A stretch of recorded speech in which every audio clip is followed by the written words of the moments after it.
What if an ancient civilization hidden deep in the jungles of Central America could see the future with startling precision? The Maya, a people known for their towering pyramids, intricate calendars, and unmatched understanding of the stars, left behind prophecies that still send chills down the spines of modern historians.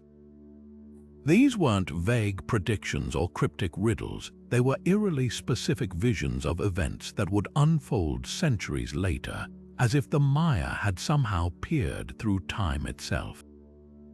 Today, we're diving into 30 of their most chilling prophecies, ones that didn't just hint at the future but nailed it with uncanny accuracy.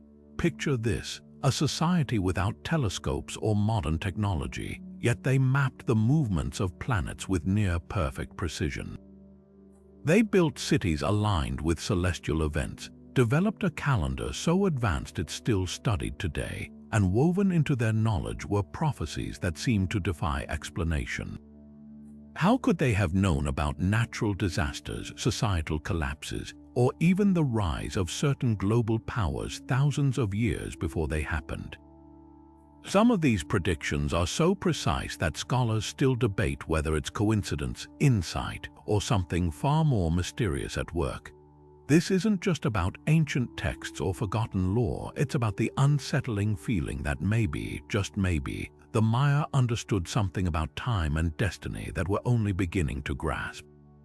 As we unravel these 30 prophecies, you'll find yourself questioning how much of our future might already be written in the echoes of the past. So settle in, because what you're about to hear will challenge everything you thought you knew about history, fate, and the limits of human foresight. The mystery begins now. One of the most striking Mayan prophecies foretold the arrival of strangers from across the sea, men with pale skin and thick beards, bearing weapons and symbols unknown to the Maya. The sacred texts of the Chilambalam describe this moment with eerie clarity, calling them the Lords of the East, who would bring both destruction and transformation. Centuries before Spanish ships appeared on the horizon, the Maya had already woven this event into their spiritual narratives, a prediction so precise it defies mere coincidence. When Hernán Cortés and his conquistadors landed in the early 1500s, the Maya witnessed the terrifying fulfillment of their ancestors' words. These foreign men matched the descriptions perfectly: light-skinned, bearded, clad in metal armor, and wielding weapons that roared like thunder.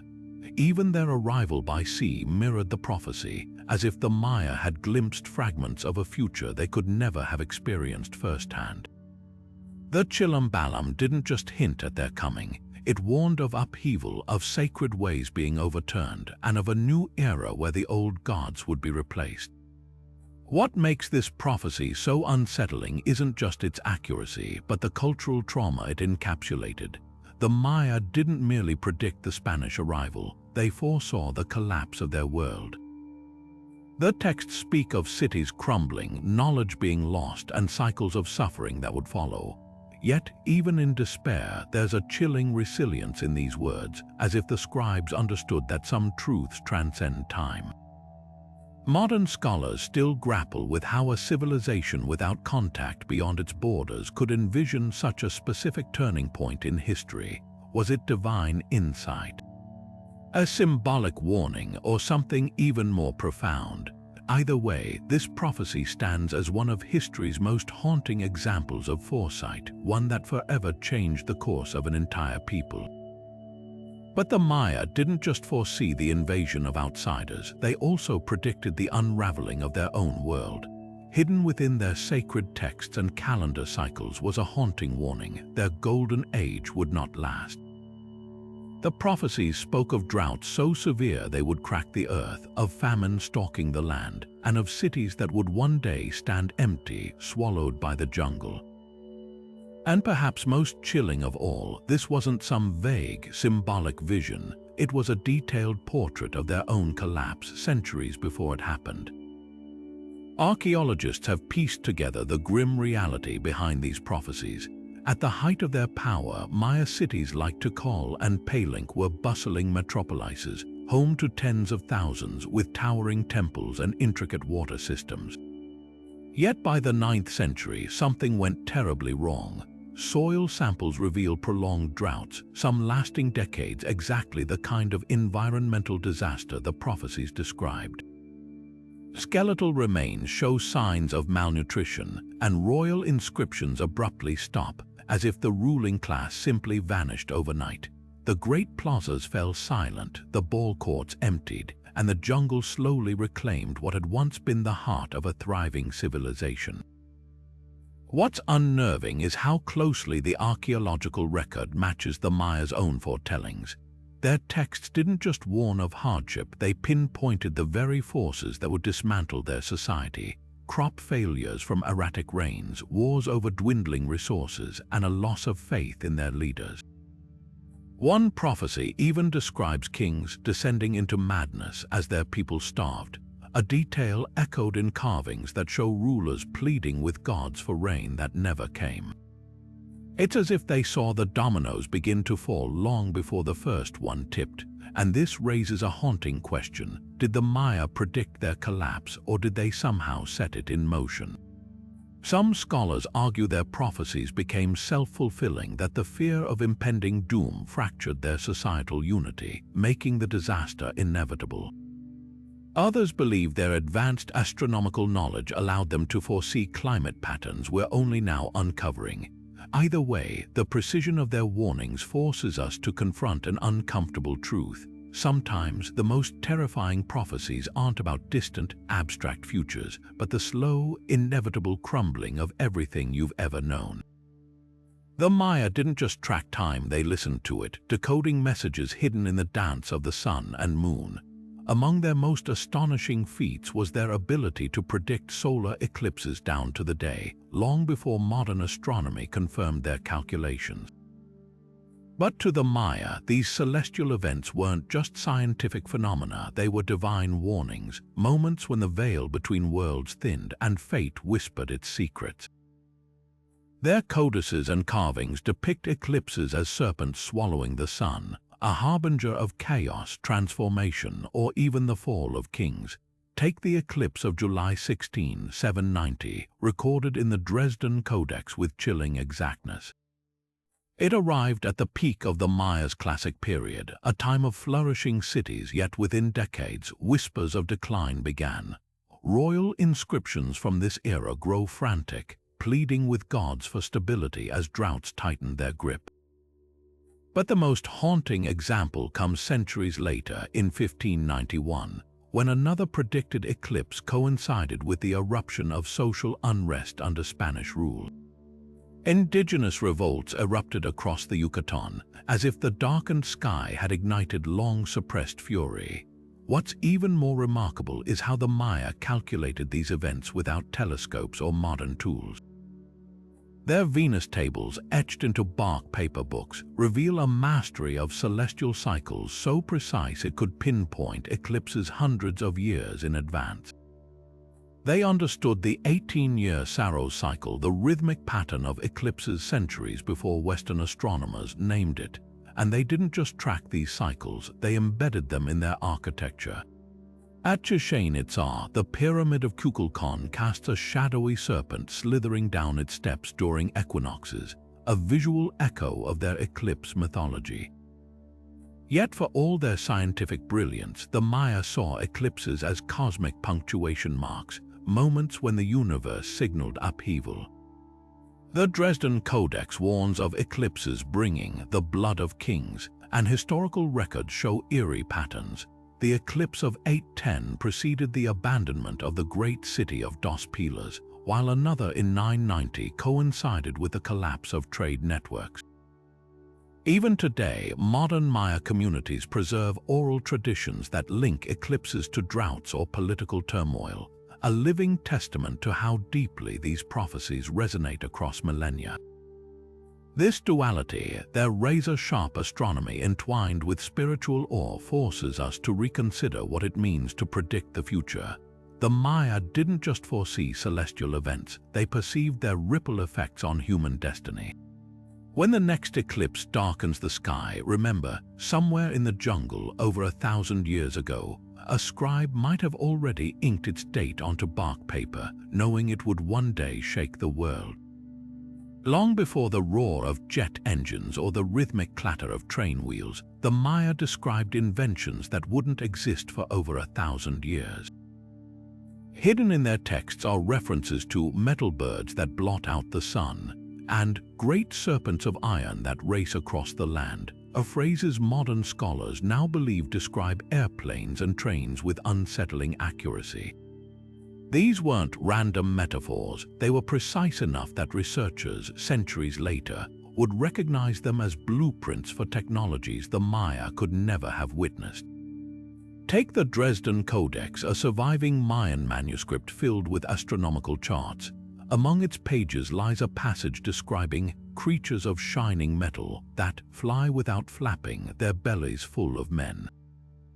At first, early translators dismissed this as mythological imagery, perhaps a description of celestial beings. But when aviation took flight in the 20th century, the parallels became impossible to ignore.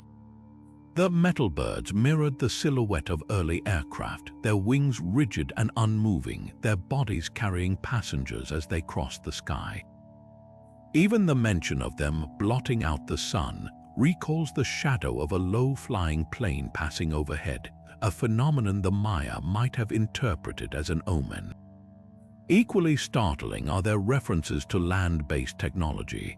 The Popol Vuh, a sacred Mayan text, speaks of snakes that move without legs, their backs lined with huts.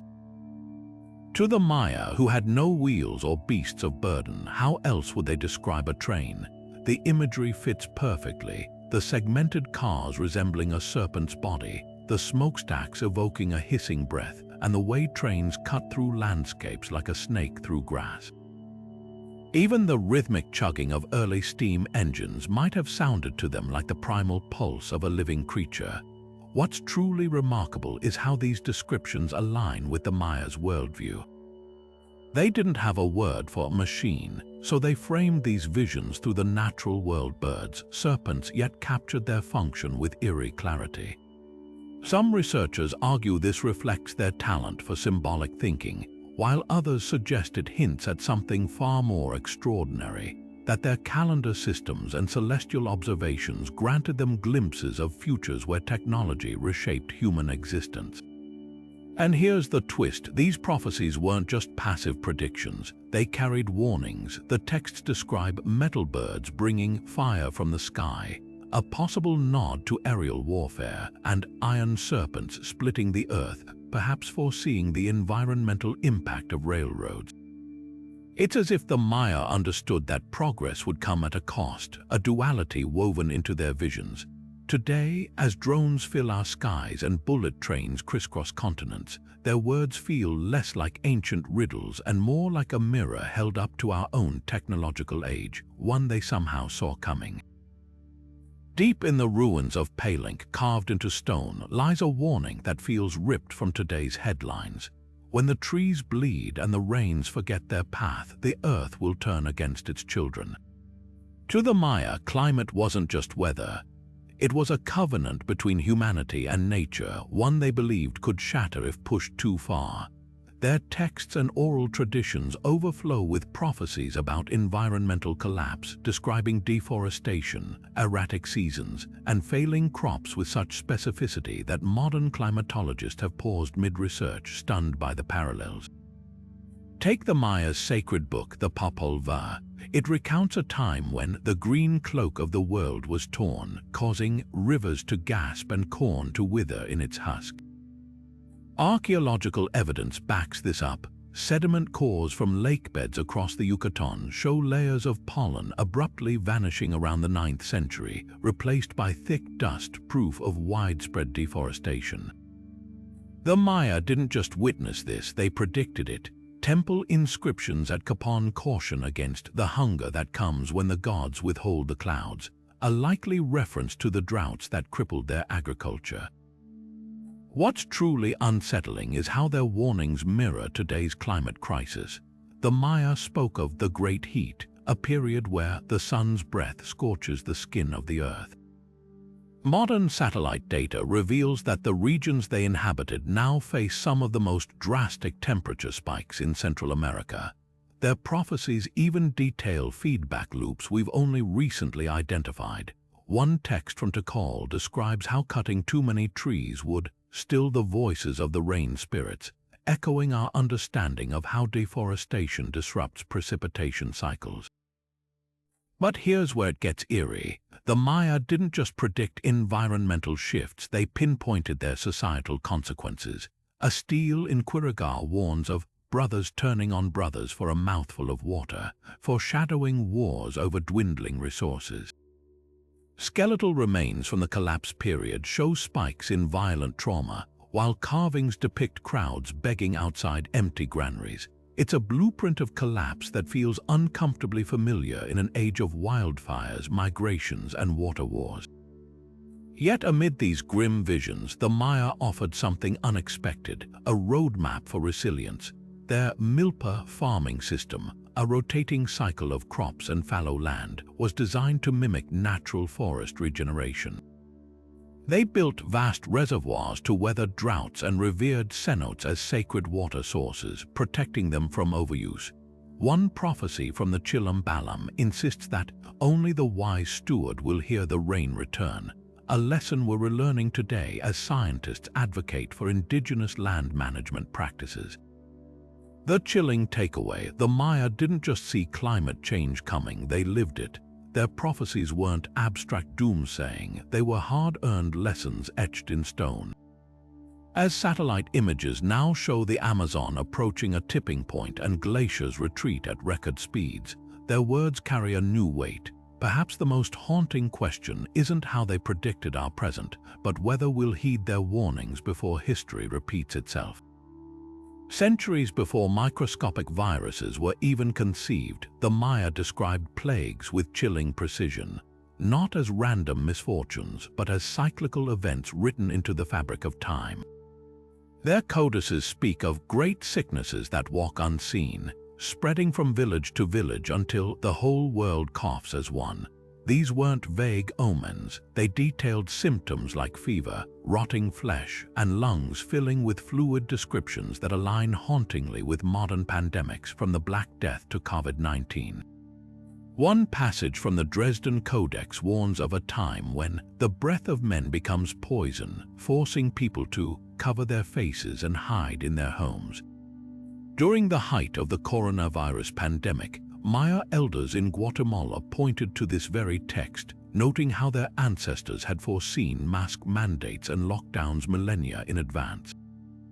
Another prophecy describes markets emptied of life and roads humming with silence, mirroring our own experiences of deserted city centers and eerie quiet during quarantine. But what sets the Mayan perspective apart is their understanding of pandemics as both biological and spiritual crises. Their texts frame disease as a disruption of balance, a consequence of humanity's broken covenant with nature. The Popol Vuh recounts a mythical era where arrogance led the gods to unleash sickness as purification, stating, "They scorched the wicked with fever so the humble might remember the way." This mirrors indigenous responses to COVID-19, where communities revived herbal remedies and ritual cleansings not just to fight the virus, but to restore harmony with the natural world. Archaeological evidence supports their foresight. Excavations at Decode reveal mass graves from the 6th century, coinciding with a catastrophic epidemic recorded in glyphs as the time when death learned to fly. Soil analysis shows layers of sudden population decline, followed by societal adaptations, quarantine zones marked by relocated settlements, and medicinal herb gardens planted near temples. The Maya didn't just predict plagues, they developed public health measures, isolating the sick and designating healers as revered figures akin to today's frontline workers. Perhaps most striking is their emphasis on collective responsibility. A stele in Yaxchilon declares, "No one is safe until all are safe," a principle echoed in modern vaccine equity campaigns. Their prophecies warned that the selfish who hoard medicine will drown in their own gold. a stark parallel to the hoarding of supplies during early pandemic panics. Unlike societies that blamed outsiders for disease, the Maya saw epidemics as a test of unity, insisting, "The strongest house cannot stand if the village burns." Today, as scientists trace links between deforestation and zoonotic diseases, the Mayas' ecological warnings feel prophetic. Their texts describe the sickness that jumps from beasts to men when forests fall, anticipating our understanding of spillover events. In Guatemala, modern Maya communities still perform ceremonies asking forgiveness for humanity's ecological sins, believing, as their ancestors did, that health isn't just fought in labs but nurtured through respect for the web of life. The lesson etched into these ancient prophecies isn't just about predicting pandemics but surviving them. The Maya understood that civilizations aren't undone by plagues alone, but by how they respond, whether with fear or solidarity, short-sightedness or wisdom. As we face emerging viruses in an interconnected world, their vision challenges us. Will we repeat the cycles of history or rewrite them? Among all Mayan prophecies, none captured the modern imagination or sparked more panic than the so-called end of the world prediction tied to December 21, 2012. Hollywood films, sensational documentaries, and breathless news reports spun tales of apocalypse, planetary collisions, polar shifts, even cosmic annihilation. But here's the twist: the Maya never actually predicted any of it. Their true message was far more profound, buried beneath layers of misinterpretation and cultural distortion. At the heart of the confusion lies the Mayan long count calendar, an intricate system measuring time in sprawling cycles called backtons, each lasting roughly 394 years. December 21st marked the completion of the 13th backton, a moment the Maya saw not as an ending but as a reset, a celestial turning of the page. Their inscriptions describe it as a time of renewal, when old energies dissolve and new cycles begin. Think of it like the moment a clock strikes midnight. The digits roll over, but the world keeps spinning. The myth of doom largely stems from a single misinterpreted artifact, the Tortuguero Monument, a carved stone from 7th century Mexico. One passage briefly mentions a deity descending at the backton's end, which early translators sensationalized as a cataclysm. But contemporary scholars point out the same texts describe similar transitions in past cycles, none of which brought Armageddon. Instead, they marked shifts in political power, agricultural patterns, or spiritual movements. The Maya themselves celebrated these transitions with ceremonies, not panic, viewing them as natural rhythms in the cosmic order. Modern culture's obsession with apocalyptic endings says more about us than the Maya. Their calendars stretch forward for millennia beyond 2012, with future dates carved into temples at Palenque and Coba. If they truly believed the world would end, why bother mapping out reigns of kings or planting cycles centuries ahead? Even their creation myths emphasize cycles of destruction and rebirth, not finality. The Popol Vuh describes 4 previous worlds that collapsed and reformed, each time refining humanity's understanding of balance. The irony is how the 2012 frenzy overshadowed the prophecy's real wisdom. The Maya saw time as a spiral, not a line, with each cycle offering lessons from the last. Their astronomers tracked celestial alignments on that December solstice, a rare conjunction of the Sun with the Milky Way's dark rift, as a portal for spiritual transformation. Contemporary Maya elders still speak of 2012 as a missed opportunity, a moment when humanity could have chosen collective awakening over fear. Perhaps the greatest proof this was never about doom lies in the archaeological record. Not a single Mayan text mentions global catastrophe tied to the date. Instead, their warnings focused on humanity's choices, the consequences of ecological disregard, societal greed, or forgetting sacred connections. In that light, the 2012 phenomenon becomes a mirror, our primal fear of endings reflecting what we value most. The Maya weren't predicting the end of time, they were inviting us to rethink how we inhabit it. The Maya saw hurricanes not as random acts of nature, but as rhythmic expressions of the gods, predictable, cyclical, and written into the stars long before meteorology existed. Their Dresden Codex contains detailed charts tracking storm seasons with eerie accuracy, correlating celestial alignments with periods of devastating winds they called the breath of Huracan, named after their deity of tempests. Modern researchers comparing these charts to Atlantic hurricane data found startling overlaps. The Maya pinpointed recurring 70-year cycles of intensified storm activity that mirror today's climate patterns, including the catastrophic 2005 season when Hurricane Katrina submerged New Orleans. But their foresight extended beyond mere timing. Carvings at Chelum depict hurricanes with symbolic precision, spiraling glyphs representing rotating winds, and temples aligned to channel storm surges away from settlements. The Maya even developed early warning systems. Priests monitored subtle shifts in atmospheric pressure by observing the behavior of sacred cenotes, noting when their normally still waters began dancing without wind. Their prophecies describe storms arriving when Venus rests in the house of the north wind, an astronomical configuration contemporary meteorologists now recognize as a precursor to El Niño conditions that fuel intense hurricanes. Earthquakes, too, featured prominently in their predictive traditions. The Popol Vuh speaks of the Earth groaning when the Great Turtle shifts, a metaphor modern seismologists find chillingly apt, the turtle representing tectonic plates.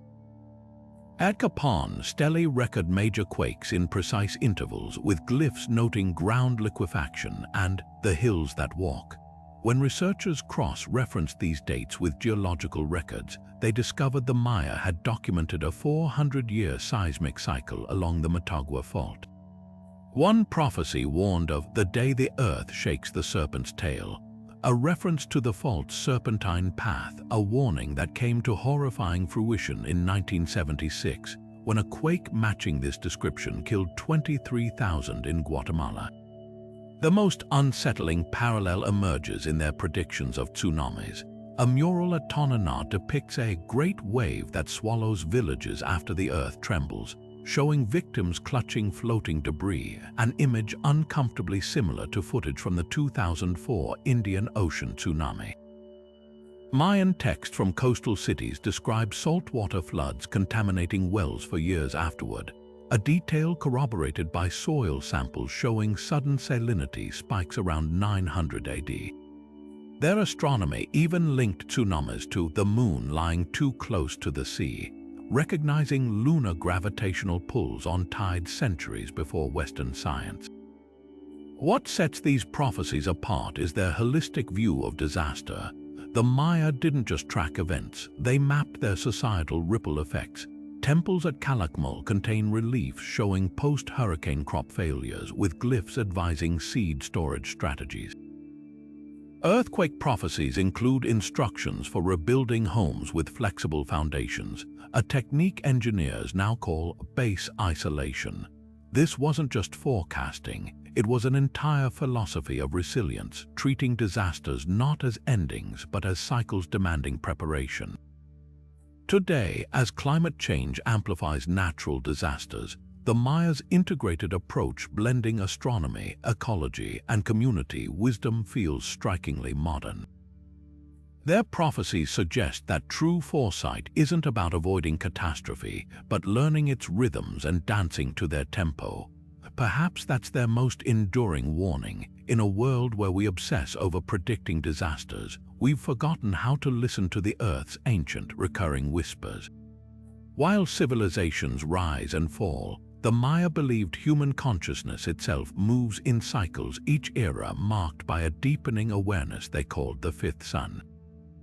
Their prophecies foretold not just physical events but spiritual transformations, envisioning a time when humanity would awaken to its connection with all life.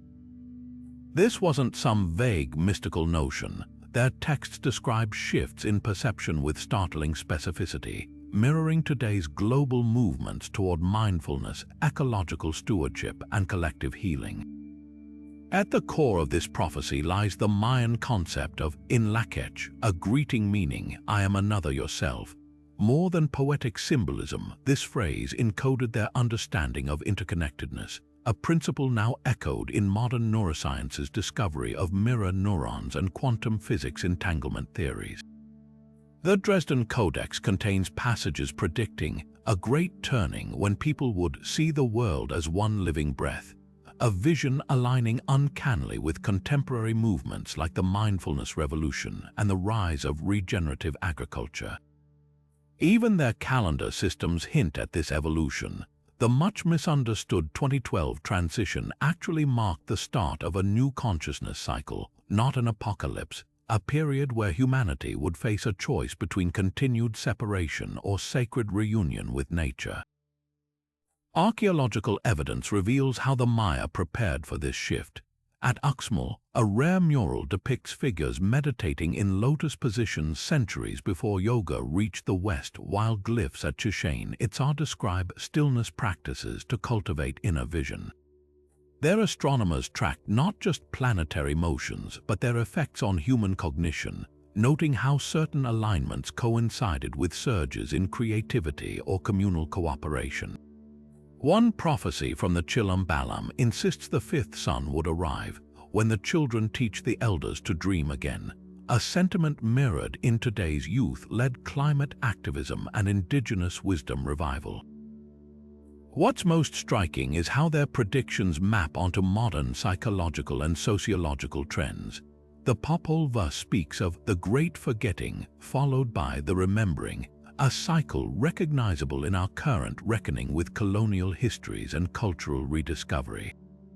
Their texts describe societies reaching thresholds where materialism becomes empty, prompting searches for deeper meaning, a pattern evident in everything from the minimalism movement to the surge in psychedelic-assisted therapy. Even their architectural designs reflect this foresight. Temples like El Castillo function as vibrational resonators with acoustics that induce meditative states, suggesting they anticipated humanity's eventual return to holistic awareness. Yet the Maya didn't romanticize this transition. Their prophecies warn of the storm before the calm, a period of societal upheaval as old systems resist change. Current events lend eerie credence to this view. Political polarization, climate anxiety, and digital overload mirror their descriptions of the death throes of the fourth sun. But within these warnings lies an invitation. Their calendars mark not doom but germination. As 21st century science begins validating ancient truths about consciousness, from the microbiome's role in mental health to forests' neural-like networks, the Maya's greatest prophecy may be their simplest: that wisdom once buried always finds its way back to the light. Buried beneath centuries of colonization, the Maya left a prophecy pulsing like a hidden heartbeat. The knowledge silenced by time would one day rise again. Their text spoke of an era when the old words would sprout from the earth like corn, and the wisdom of ancestors would guide a world starved of meaning. Today, from the highlands of Guatemala to university linguistics departments, this prophecy is unfolding in ways even the Maya might have marveled at: a reawakening of languages, rituals, and ecological practices long suppressed but never truly lost. Take the resurgence of the Mayan script itself. For generations after the Spanish burned their codices, the intricate glyphs remained undecipherable, their meanings locked away. Yet the Dresden Codex contained a curious prediction. When the jaguar priests return, the stones will speak.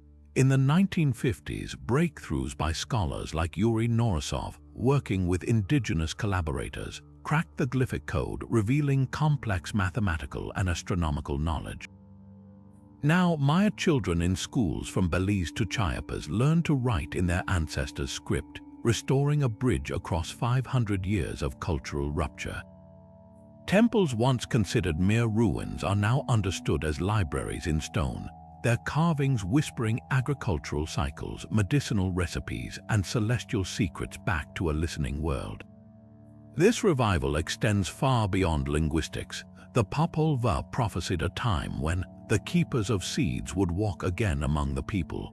Today, indigenous farmers collaborating with botanists have resurrected 32 varieties of ancient Maya corn thought extinct, using germination techniques described in glyphs at Palenque.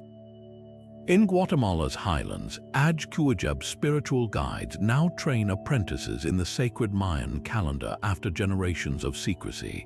Its 20-day cycles guiding agricultural planting with precision, modern agronomists have verified against climate data. Even traditional milpa farming, once dismissed as primitive, is being adopted by eco-conscious cooperatives worldwide for its unparalleled biodiversity, yielding up to 12 crops simultaneously without synthetic inputs. The most profound fulfillment lies in the realm of medicine. The Madrid Codex describes the return of the bone setters and dream healers, heralding an integration of indigenous and Western knowledge. At clinics in Quintana Roo, Maya healers now work alongside doctors, using centuries-old herbal remedies validated by modern science, like the Extebentun flower's antiviral properties, recently confirmed in lab studies against dengue fever. Psychologists in Mexico City incorporate traditional Temazcal sweat lodge ceremonies to treat trauma, noting their efficacy where conventional therapy fails. These aren't folklore revivals, they're living validations of a medical system that mapped the body's energy channels centuries before acupuncture reached the West. Yet the prophecy cautioned this return wouldn't come easily. The Chilam Balam warned of laughing skeptics and those who sell sacred knowledge like trinkets, challenges visible today in New Age appropriations of Maya spirituality or pharmaceutical companies patenting indigenous plant knowledge. But the texts also promised resilience. No storm lasts longer than the roots remember. This wisdom fuels contemporary movements like the Maya People's Council, which successfully lobbied UNESCO to protect their intellectual heritage, or the teen-led Pop Noj radio network broadcasting in 21 Mayan languages. Perhaps the most poignant evidence lies in archaeology itself. At Tikal, a newly discovered mural shows scribes hiding codices beneath temple floors, accompanied by a glyph translating to, "for the ones who will seek." In 2019, researchers using ground-penetrating radar found one such cache text preserved in airtight stone boxes, waiting centuries for the right moment. As Maya elder Don Alejandro Cirillo recently told the United Nations, "Our ancestors didn't predict the future. They planted seeds. Now, at last, the world is fertile enough for them to grow." In the grand plazas of ancient Mayan cities, hidden between carvings of kings and gods, lies a warning etched in stone, a prophecy about the fragile nature of wealth. The Maya understood that civilizations don't just collapse from wars or droughts, but from the silent rot of inequality. Their art is filled with symbols we're only now learning to decode. Rulers depicted with grotesquely swollen bellies standing atop emaciated laborers, temple walls showing corn cobs, their most sacred sustenance, piled high in storerooms while commoners clutch empty baskets. These weren't just artistic choices, they were deliberate warnings about the cycles of greed that precede societal downfall. One particularly chilling example comes from a faded mural at Calakmul, where a merchant's guild is shown hoarding jade and cocoa beans, the ancient equivalents of gold and currency, while outside, farmers kneel in barren fields. The glyphs above them read, "When the crocodile eats its own tail," a metaphor for economic systems cannibalizing themselves. Sound familiar? Fast forward to the 2008 financial crisis, where speculative trading and housing market collapses followed eerily similar patterns. The Maya even had a term for this, Kayaksoldan, meaning the sickness of plenty, when abundance for a few creates scarcity for all. Their prophecies went beyond mere observation. The Dresden Codex contains mathematical calculations showing how unchecked wealth concentration destabilizes societies. One section tracks 7 generations of a ruling family amassing resources until the people's patience wears thinner than obsidian. culminating in revolts that topple entire dynasties. Archaeologists have found evidence of these collapses at sites like Kapan, where extravagant palaces were burned by mobs during periods of famine, their ruins bearing graffiti like carvings of bloated elites with spider symbols representing those who weave webs of debt. What's truly unnerving is how the Maya foresaw the mechanisms we consider modern. Their texts describe false promises written on bark paper, a likely reference to fraudulent contracts or inflated currency. At Chichen Itza, a stone relief shows traders using weighted scales, accompanied by a prophecy warning of markets where the hands of the greedy outnumber the grains of sand. Compare this to today's stock market algorithms or offshore tax havens, and the parallels become unsettling. Yet the Maya didn't just predict collapse, they encoded solutions. The Popol Vuh insists true prosperity comes from the circulation of gifts, advocating for systems where wealth flows like water rather than stagnating. Their multiple governance model required rulers to redistribute surplus during lean years, a practice mirrored in modern universal basic income experiments. Even their ballgame courts doubled as economic equalizers. Winners received lavish prizes, only to ceremonially redistribute them to spectators, reinforcing communal bonds over hoarding. Perhaps the most poignant lesson lies in what archaeologists call the poverty paradox. At Tikal's height, its rulers covered temples in gold, yet their skeletons show worse malnutrition than commoners, their teeth riddled with cavities from excessive sugar-rich feasts. The Maya understood early what we're relearning. Inequality isn't just morally corrosive, it's mathematically unsustainable. Their prophecies suggest that when the scales tip too far, history doesn't gently correct, it snaps back with terrible force. As global wealth gaps now match those of pre-collapse Maya cities, their stone warnings carry an urgent question: will we heed the past before it repeats? The Maya revered the jaguar as a sacred bridge between worlds, its spotted coat mirroring the night sky, its silent steps embodying the stealth of spirits. Yet their texts contain a haunting prophecy. When the last great cat closes its golden eyes, the forest will forget its name. This wasn't poetic whimsy, it was a dire warning about ecological unraveling, one that modern conservationists are watching unfold in real time.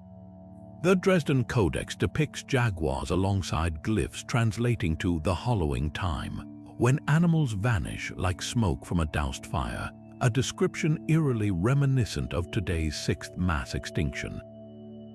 Digging deeper reveals just how precise these predictions were. At Palenque, a mural shows a procession of species fading into transparency: jaguars, scarlet macaws, even the elusive tapir, each accompanied by dates correlating with their population declines. Researchers comparing these timelines to contemporary data found unsettling overlaps. The Maya marked the disappearance of the imperial woodpecker from Honduras by 760 AD, a loss later confirmed by ornithological records. Their astronomers even linked these extinctions to celestial patterns, noting that when Venus passes through the house of the bat, certain species entered peril. Modern ecologists now recognize this alignment as coinciding with El Niño events that disrupt habitats. But the Maya didn't just foresee loss, they diagnosed its causes.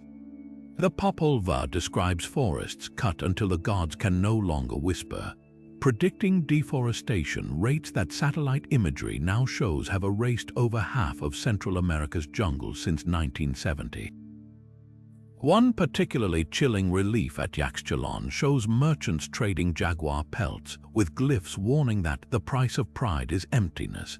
Centuries later, the illegal wildlife trade would drive jaguar populations down by 40%, just as the prophecy foretold. What's truly remarkable is how their solutions mirror today's most innovative conservation strategies. The Maya created the world's first wildlife corridors, sacred pathways connecting fragmented habitats, marked by stelae instructing hunters to take only what the land can rebirth.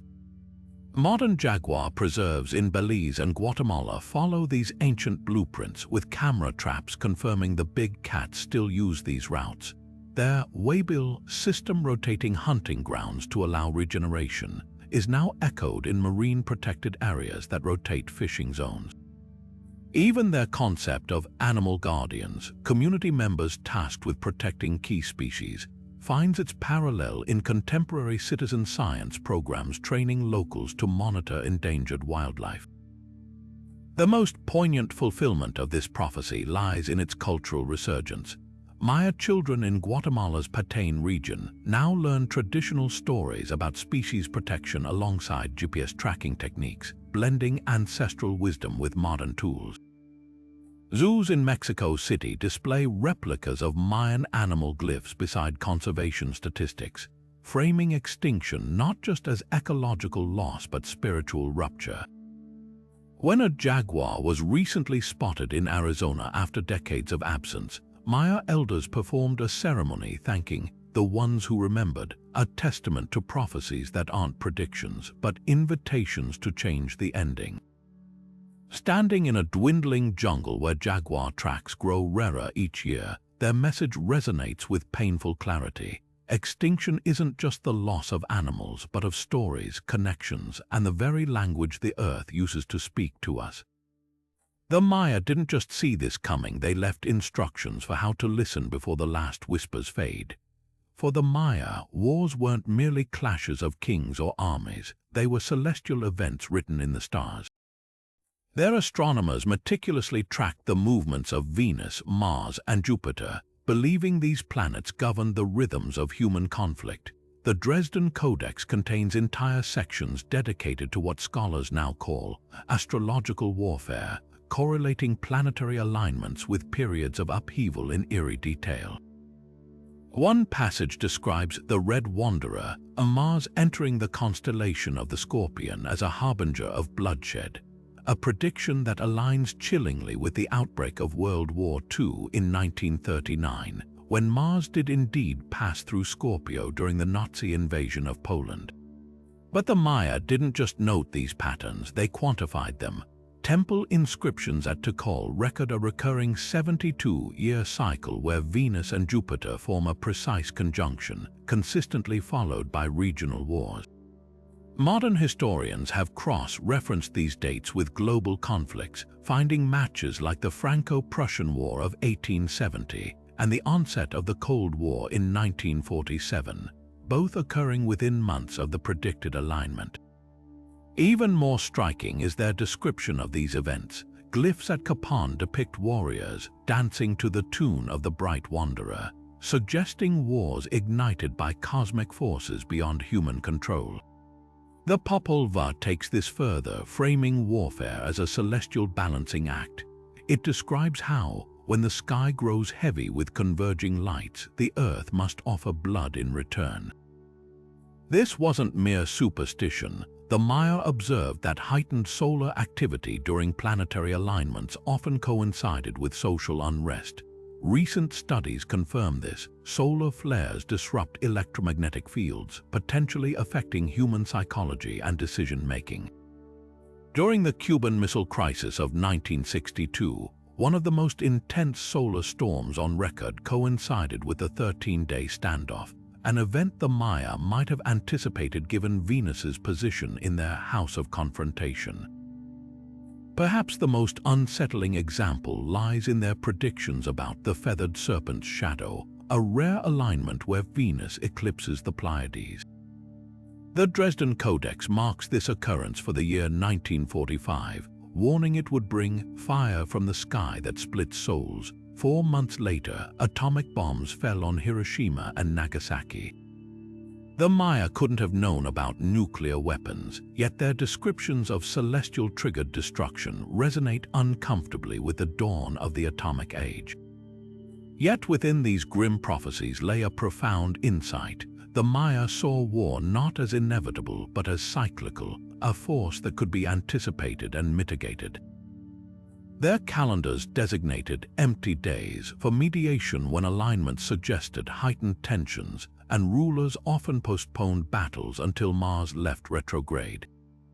Modern diplomats might scoff at such ideas, but consider this. In 2022, when Venus and Jupiter converged in Pisces, a configuration the Maya associated with maritime conflicts, the Russia-Ukraine war escalated with the siege of Mariupol. Whether coincidence or cosmic clockwork, the Maya's celestial warfare theory challenges us to ask, if the stars do influence human strife, shouldn't we be reading them more closely? Long before modern debates about gender equality, the Maya carved their vision of the future into stone, one where women would rise as healers of a fractured world. The Dresden Codex contains a passage describing the time of the Weaver Queens, when female leaders would mend the torn fabric of the sky with hands both gentle and unyielding. This wasn't wishful thinking, it was a precise political prophecy detailing how societies in imbalance would eventually turn to women's leadership to restore harmony. Fast forward to our era, and the parallels are impossible to ignore. From New Zealand's Jacinda Ardern pioneering compassionate crisis leadership to Guatemala's Rigobert, to Menchu bridging indigenous rights and global diplomacy, these modern figures embody the ancient Maya's vision with uncanny accuracy. What makes this prophecy remarkable is its specificity. The Maya didn't just predict female leaders, they described their governing styles. Temple murals at Yaxchilan show council scenes where women mediate disputes, with glyphs praising their ability to hold fire without burning the village, a metaphor for navigating crises without escalating violence. Consider how Arden responded to the Christchurch mosque shootings, combining swift gun reform with public empathy, or Menchu's approach to post-war reconciliation, blending legal rigor with cultural healing. The Maya even foresaw the backlash. One stele warns that the owl priests will screech against the moon, symbolizing traditionalists resisting change, a dynamic visible today in online attacks against prominent women leaders. Archaeological evidence reveals how seriously the Maya took this prophecy. Excavations at Palenque uncovered the tomb of Lady Kaabel, a 7th century warrior queen who ruled alongside her husband, bearing the title Kalumt, Supreme Warlord. Her sarcophagus depicts her holding a serpent scepter and a shield, symbols of both authority and protection. Nearby glyphs describe her reign as a period where the fields grew fat and the prisons stood empty, suggesting policies prioritizing agriculture and restorative justice.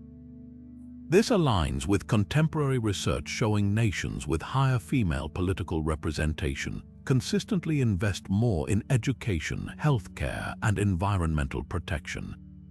The Popol Vuh adds another layer, framing female leadership as cyclical rather than revolutionary.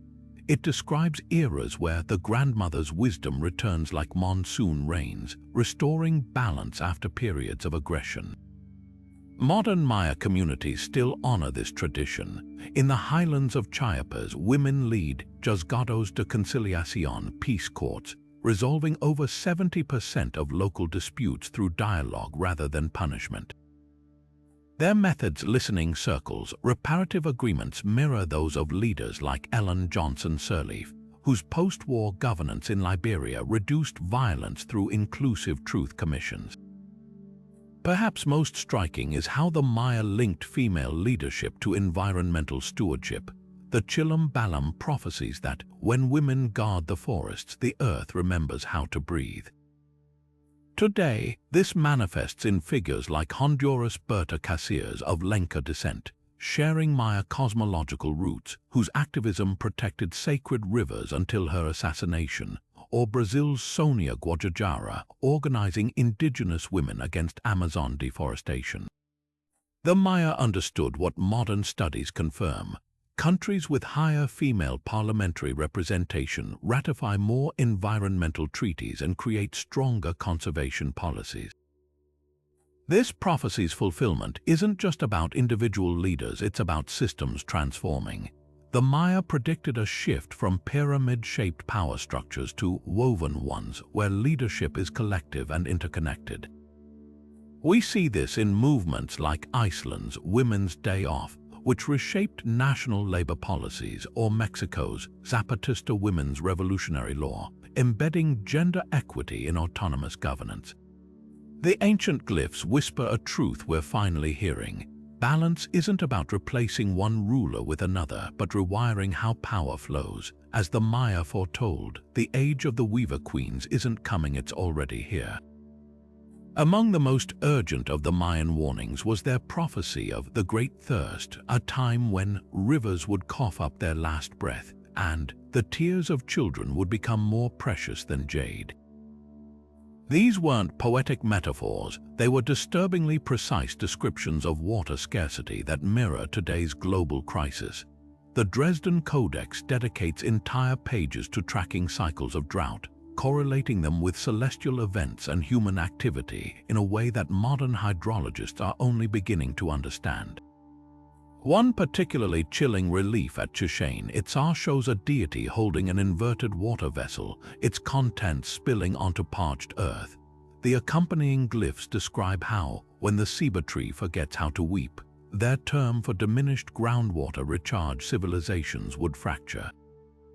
This prediction finds grim validation in contemporary crises like Cape Town's near-empty reservoirs in 2018 or the Colorado River's dwindling flow now at historic lows. The Maya even mapped these events to specific planetary configurations. Their texts note that when Venus aligns with Orion's belt during dry seasons, the Earth cracks its lips in hunger, a pattern NASA satellites now linked to exacerbated drought conditions in Central America. But the Maya didn't just foresee scarcity, they diagnosed its causes with eerie foresight. The Popol Vuh warns against building cities where the waters must climb hills, a clear indictment of modern metropolises like Mexico City, where aging infrastructure loses 40% of its water through leaks as aquifers sink.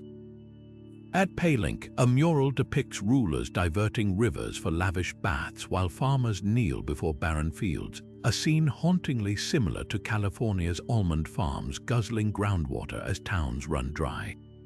The accompanying prophecy predicts this imbalance would trigger the War of the Empty Gourd, anticipating today's violent conflicts over water from India to Chile. What sets their predictions apart is the granular detail. The Madrid Codex includes instructions for identifying future water sources by observing certain tree roots or insect behavior, techniques modern survivalists still use. It even describes false waters that poison the belly, likely referring to contamination, a warning that foreshadowed Flint's lead crisis and the toxic algal blooms choking reservoirs worldwide. Most remarkably, their astronomers linked water scarcity to deforestation, noting how the murder of trees silences the rain songs. Contemporary research confirms this. The loss of Amazonian trees has reduced rainfall across South America by up to 20%, exactly as the Maya foretold. Yet within these dire visions lay solutions. The Maya developed intricate water storage systems like the reservoirs at Tikal, which could sustain 80,000 people for 18 months. Their choltuns, underground cisterns lined with limestone to purify water, are now being revived in drought-stricken Yucatan communities. Perhaps their most profound insight was the concept of water memory, the belief that how societies treat water reflects their collective soul. As modern cities from Barcelona to Bogotá ration water while golf courses guzzle it unchecked, the Maya's prophecy whispers an uncomfortable truth. Droughts aren't just acts of nature, but mirrors held up to human choices. Deep in the jungles of Guatemala, where roots twist over forgotten temples, the Maya left a prophecy humming beneath the soil. When the sky's eye pierces the green veil, the old books will open their mouths again. For centuries, scholars dismissed this as mystical imagery until airborne LiDAR lasers began stripping away the rainforest canopy, revealing lost cities so vast they rewrite history. This wasn't just archaeological luck, it was the exact fulfillment of a prediction etched into stelae at El Mirador, foretelling technology that would see through the skin of the earth to expose hidden knowledge. The scale of these discoveries validates the Maya's unsettling precision. Where explorers once hacked through foliage to find single structures, LIDAR's laser pulses have mapped over 60,000 previously unknown buildings, entire metropolises swallowed by vine. At Decode alone, the scans showed a sprawling urban grid with reservoirs, causeways, and even defensive walls matching descriptions in the Dresden Codex's catalogue of shadows. Most chilling, the Maya didn't just predict these findings, they left instructions. A recently deciphered tablet at Uexacton contains coordinates relative to Venus position's modern GPS inputs that led archaeologists straight to a buried astronomical observatory. What truly stuns researchers isn't merely the existence of hidden cities, but their purpose. The Popol Vuh describes vaults of black stone where scribes sealed knowledge for when the world grows hungry for truth. In 2018, LIDAR revealed a pyramid complex at Homel with vaulted chambers containing hundreds of ceramic cylinders, time capsules filled with seeds, medicinal recipes, and star charts. Nearby glyphs declare these were the breath of future generations, preserved against cycles of forgetting. It's as if the Maya anticipated dark ages and planned for rediscovery. The prophecies grow more specific still. The Madrid Codex depicts round eyes that fly by night, describing drone technology with eerie accuracy. Contemporary archaeologists now use these very tools to explore sites too fragile for human excavation, like the recently uncovered White City in Honduras, where drones mapped ceremonial halls matching Mayan descriptions of the place where the jaguar drinks moonlight. Even the timing aligns. The Maya marked the early 21st century as the unveiling epoch, when the serpent's tail would spit out what it swallowed, a likely reference to Earth-penetrating radar now exposing subterranean chambers. Yet the most profound revelation lies in how these discoveries validate Mayan epistemology. Their texts insist knowledge isn't created or lost, only hidden and revealed in cycles.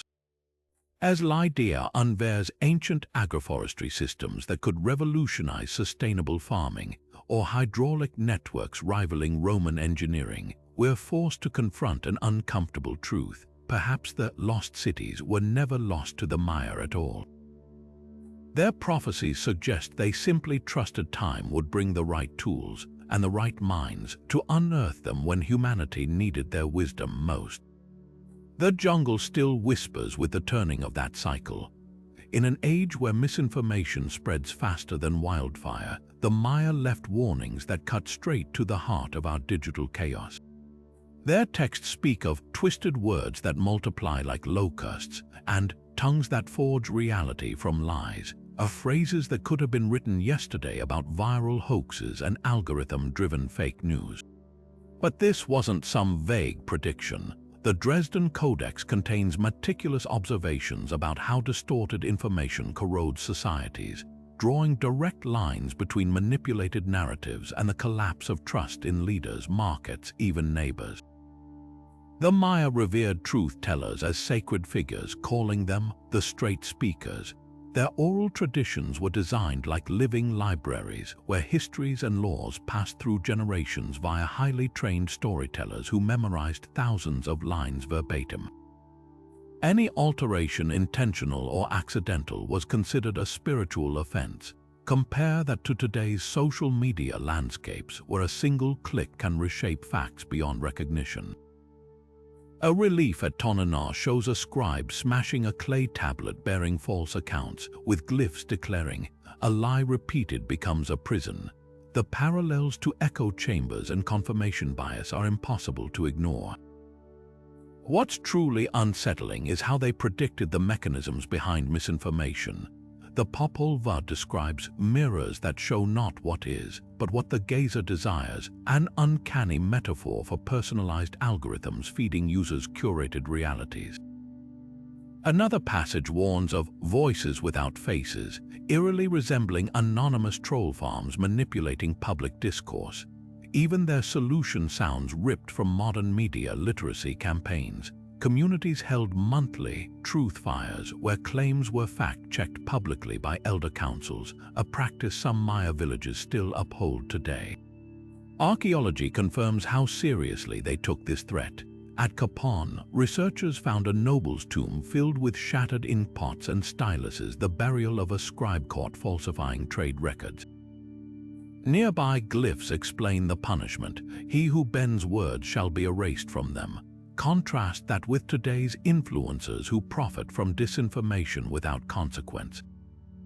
The Maya even had a term for viral lies, Zabalba, roughly meaning the road to madness, describing how falsehoods spiral until reality itself seems negotiable. Yet within these dire warnings lay a profound insight. The Maya understood that misinformation isn't just about facts, it's about fragmentation.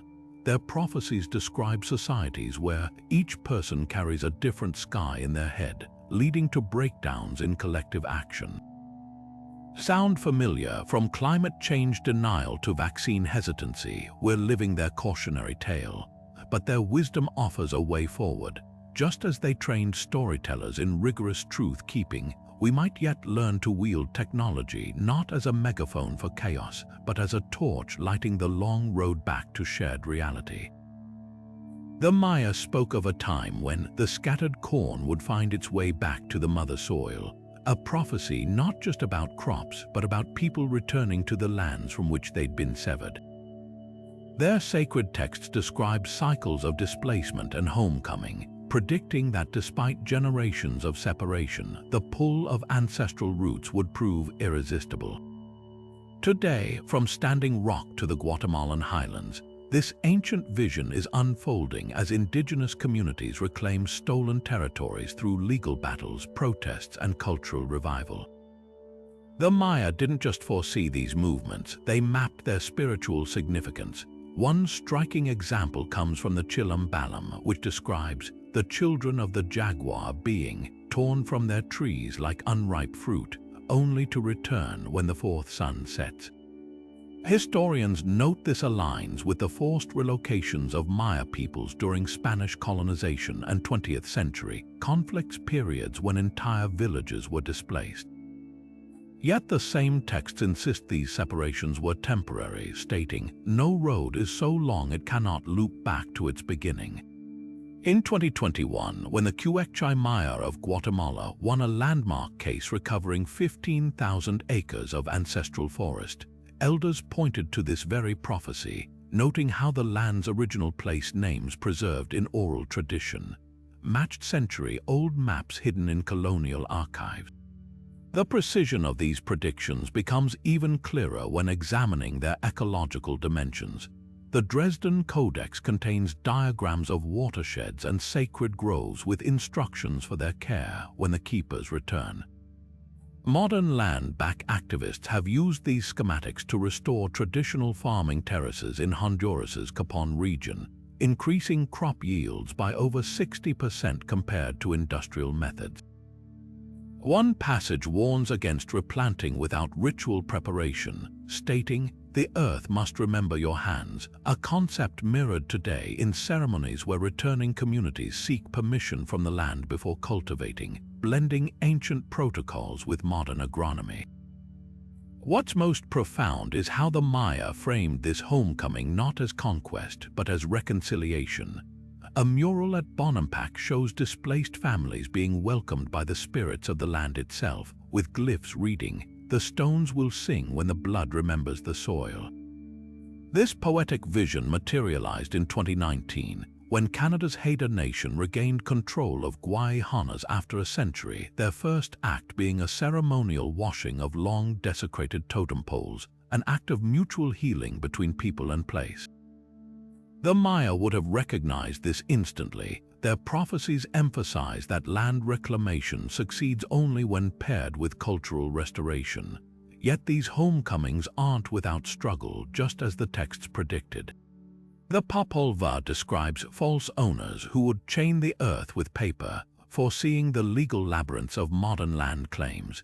In Chile, Mapuche communities battling agribusiness corporations cite Mayan glyphs depicting the Ink Wars, centuries-long conflicts where colonial deeds overwrote indigenous stewardship. The solutions, too, were prophesied. The Madrid Codex outlines mediation techniques using shared ancestry maps, a method now employed by the Maya Land Trust to resolve disputes without litigation. Perhaps the most poignant fulfillment lies in how younger generations are answering this call. The prophecy stated the return would be led by those who dream in both tongues, bilingual youths bridging traditional knowledge and contemporary tools. From Navajo programmers creating apps to track sacred sites to Maori architects designing community centers using ancestral geometry, this blend of old and new is breathing life into the Maya's ancient vision.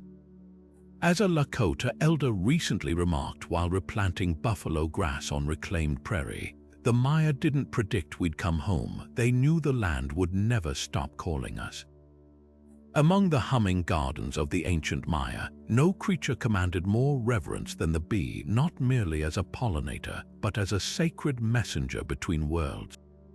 Their codices depict bees with golden halos, their wings etched like celestial fans, carrying divine pollen from the flowers of the underworld to the fruits of the living. The Dresden Codex warns that if these keepers of the golden dust ever vanish, the flowers will forget their colors and the corn will stand silent in its husk. For centuries, this prophecy puzzled scholars until colony collapse disorder began decimating global bee populations, unraveling ecosystems with the same precision the Maya foretold. The connection between ancient symbols and modern crisis runs deeper than metaphor.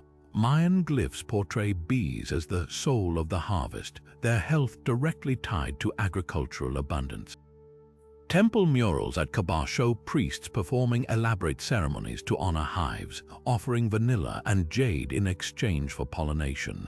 These weren't rituals of superstition, they reflected an acute understanding of ecological interdependence.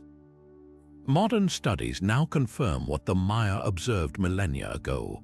Regions practicing traditional beekeeping, like Mexico's Yucatan Peninsula, maintain far lower colony collapse rates than industrial farm areas. The Maya even predicted the chemicals behind today's die-offs. The Popol Vuh describes false rains that burn the wings of the hive makers, a chilling parallel to neonicotinoid pesticides, which attack bees' nervous systems and navigation abilities. Archaeology lends startling weight to these prophecies. Excavations of Mayan apiaries reveal hives designed with natural antimicrobial resins and rotating floral corridors, early attempts at sustainable apiary management. Glyphs at Palinque outline a hive council system where beekeepers from distant cities coordinated swarm migrations to prevent overharvesting, a practice ecological economists now advocate as a solution to monoculture pollination crises. Most eerily, the Madrid Codex includes charts tracking historic bee population crashes alongside solar activity spikes, suggesting the Maya recognized climate's role in pollinator health centuries before modern scientists linked warming temperatures to disrupted bloom cycles. Yet the prophecy's true urgency lies in its societal warnings. The Maya didn't just foresee ecological collapse, they mapped its human cost. A stele at Calakmul depicts starving crowds beneath barren fruit trees, with glyphs declaring, "When the bees sleep, the king's storehouses become as hollow as gourds." Today, as 35% of global crops rely on animal pollinators, the math is undeniable. Without bees, almond orchards fail, coffee harvests shrink, and chocolate becomes a luxury few can afford. The Maya even predicted the economic domino effect, describing market collapses where a single missing bee costs more than a sack of cocoa beans. What makes their vision extraordinary is the solution woven into the warning. The Chilambalam instructs communities to plant for the unseen workers, listing over 60 native flowers that sustain bees through dry seasons, a practice now adopted by regenerative farms from Costa Rica to California. Modern meliponiculture, the revival of traditional stingless beekeeping, draws directly from Mayan techniques, with hives placed at sacred geometric alignments shown to reduce parasite loads. Perhaps the prophecy's most poignant fulfillment is in Cuba, where pesticide shortages during the special period inadvertently created a haven for bees, proving, as the Maya insisted, that sometimes survival means remembering what we've chosen to forget. Standing in a revitalized melaponery where Mayan descendants tend hives as their ancestors did, the ancient words resonate with new clarity. This wasn't just a prediction of loss, but a blueprint for coexistence, one where humans don't dominate nature but dance to its rhythms. As scientists now scramble to robotic pollinators, the Maya's wisdom whispers a simpler truth. The answer was never to replace the bees, but to finally heed the lesson they've carried on their golden wings for millennia. In the sacred chambers where Mayan priests once tracked the paths of Venus and Mars, carved into weathered stone, lies a prophecy modern energy scholars are only beginning to decipher. The Dresden Codex contains a passage describing the death of the burning earth and the rise of the breath of gods and the eye of Kinish Ahau, phrases experts now interpret as startlingly accurate predictions of humanity's shift from fossil fuels to wind and solar power. These glyphs don't just vaguely hint at energy transformation, they detail the consequences of extraction with eerie specificity, warning that black blood drawn from stone would bring skies that weep acid, mirroring our modern understanding of oil spills and acid rain. What makes these predictions so remarkable is their timing, etched centuries before the Industrial Revolution, yet describing phenomena like coal pollution with unsettling clarity. One section of the Madrid Codex depicts a figure holding what appears to be a lump of coal, surrounded by glyphs translating to the sleep that comes from choked air. Compare this to London's Great Smog of 1952, where coal pollution killed thousands, or contemporary Chinese cities where respiratory illnesses spike with coal plant emissions. The Maya even foresaw geopolitical tensions over resources, describing wars over the last embers where brothers slay brothers for black stones, yet within these dire warnings lay the blueprint for renewal. The same texts celebrate the endless gifts of Ixchel, the moon goddess associated with tides, and Kinish Ahau's golden net, clearly referencing solar power. At Palenque, a recently deciphered mural shows a stepped pyramid crowned with reflective panels angled toward the sun, a design shockingly similar to modern solar concentrators. Even their architectural alignments demonstrate advanced understanding of renewable energy principles. The Temple of the Sun at Decode is positioned to capture equinox sunlight in a beam that illuminates an inner chamber's energy glyphs, while coastal cities like Cholum were strategically placed to harness sea breezes for natural ventilation. The most compelling evidence comes from their hydraulic systems. The Maya engineered water wheels and gravity-fed irrigation networks that functioned as early hydroelectric prototypes, described in glyphs as the flowing path of the storm god. Modern engineers visiting the Palenque aqueducts have noted their potential to generate electricity, with water flow rates comparable to small contemporary hydro plants. Their celestial observations even account for seasonal energy shifts. The Dresden Codex includes charts predicting wind pattern changes that today's meteorologists confirm align perfectly with optimal turbine placement strategies. Perhaps the greatest testament to their foresight appears in a neglected stele at Capon. It depicts a society transitioning from smoky, industrial-looking hearths to structures crowned with sun disks and spinning blades, accompanied by a prophecy. When the children of the fifth sun choose warmth without fire, the jaguar will once again walk in clean forests. As solar farms now sprawl across deserts where oil rigs once dominated, and wind turbines tower over ancestral Maya lands in Oaxaca's Tehuantepec Isthmus, their ancient words resonate with newfound urgency, not as mystical fortune-telling, but as a timeless lesson in listening to the earth before it stops whispering warnings and begins shouting. The Maya spoke of gods who molded flesh like clay and rewrote the scroll of life, a vision modern geneticists now recognize as eerily prophetic. Their creation myth, the Popol Vuh, describes the divine crafting of humanity through trial and error, with early versions discarded like failed prototypes. One passage claims the gods mixed and unmixed the bones of creatures until the recipe fit, a process uncomfortably similar to CRISPR gene editing, where scientists splice DNA with molecular precision. At Paylink, a recently deciphered mural shows serpent deities weaving double helix-like strands between their fangs, while glyphs mention the threads that bind all living things, descriptions that defy coincidence given their resemblance to our understanding of DNA. What stuns researchers isn't just the symbolism, but the technical foresight. The Dresden Codex contains illustrations of hybrid creatures, part jaguar, part bird, part human, with notes describing them as remade by the hand of wisdom. These mirror modern transgenic experiments, where jellyfish genes make glowing mice or bacterial DNA edits crop resilience. The Maya even predicted the ethical dilemmas. One stele warns of arrogance in rearranging the great pattern, cautioning that tampering with life's blueprint could unravel the garment of the world. Contemporary debates over designer babies and gene drives echo this ancient unease. Archaeological finds add chilling weight to these prophecies. At Tonana, a burial site revealed skeletons with intentional cranial deformations, early attempts at physical editing through cultural practices. Nearby carvings show priests performing bloodletting rituals with obsidian blades, accompanied by glyphs about strengthening the life essence. Modern epigenetics confirms environmental factors can alter gene expression across generations, suggesting the Maya intuited biological malleability long before Mendel's peas. Their medicinal texts even detail plant compounds that could change a woman's seed, anticipating today's fertility treatments. The most unsettling parallel lies in their agricultural prophecies.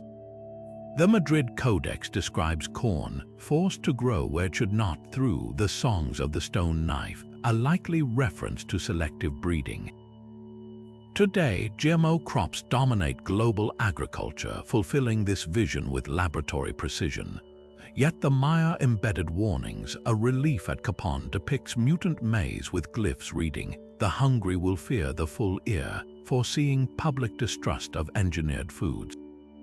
Perhaps the prophecy's deepest layer is its spiritual dimension. The Maya believed genetic manipulation wasn't just scientific, but sacred, a responsibility demanding humility. Their texts insist true power comes from aligning with nature's intelligence, not overpowering it. As CRISPR labs worldwide race to rewrite life's code, these stone-carved warnings urge us to ask not just whether we can edit genes, but whether we've earned the wisdom to do so without repeating the gods' early mistakes. The Maya gazed at the heavens not with wonder alone, but with startling foresight, their codices brimming with references to those who walk the black road of the stars and chariots that drink the light of Kinish Ahau to journey beyond the sky. At first dismissed as mythological poetry, these passages now read like uncanny premonitions of humanity's space age. The Dresden Codex contains diagrams of celestial vehicles with descriptions matching the basic principles of rocketry: fire that pushes against the earth to reach the house of the gods. Their glyphs even depict figures in what appear to be pressurized suits, their mouths connected to coiled tubes like early oxygen lines, standing before crescent-shaped vessels that bear an unsettling resemblance to Apollo-era lunar modules.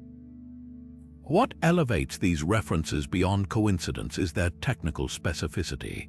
The Madrid Codex details a count of days required for journeys to the Red Wanderer's house, Mars, calculating a timeline startlingly close to modern mission durations.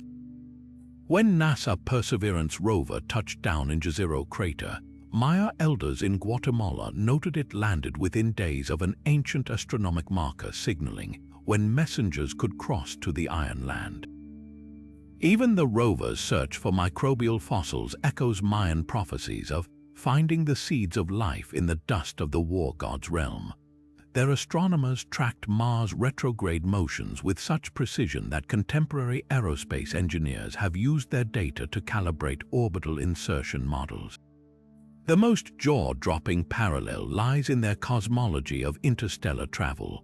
The Popol Vuh describes celestial gates where the road of the sun and the road of the night cross, a concept mirroring our understanding of gravitational slingshots used by Voyager and New Horizons. At Capon, a recently deciphered stele outlines a navigation system based on pulsar alignments, the same cosmic lighthouses modern probes use for deep space orientation.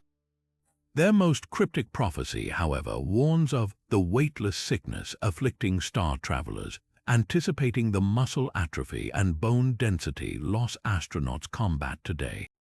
Yet the Mayas' vision extended beyond mechanics. Their murals at Bonampak show spacefarers carrying bundles of Earth, a poetic nod to the bioregenerative systems now tested on the International Space Station. Glyphs at Palinque reference mirrors that capture the sun's breath for the long dark, foreshadowing solar panel technology. Perhaps most poignant is their insistence that space exploration must serve collective wisdom, not conquest. One weathered inscription cautions, "He who takes the sky's treasures without leaving offerings will return to empty villages." As billionaires race to mine asteroids, these words carry the weight of centuries.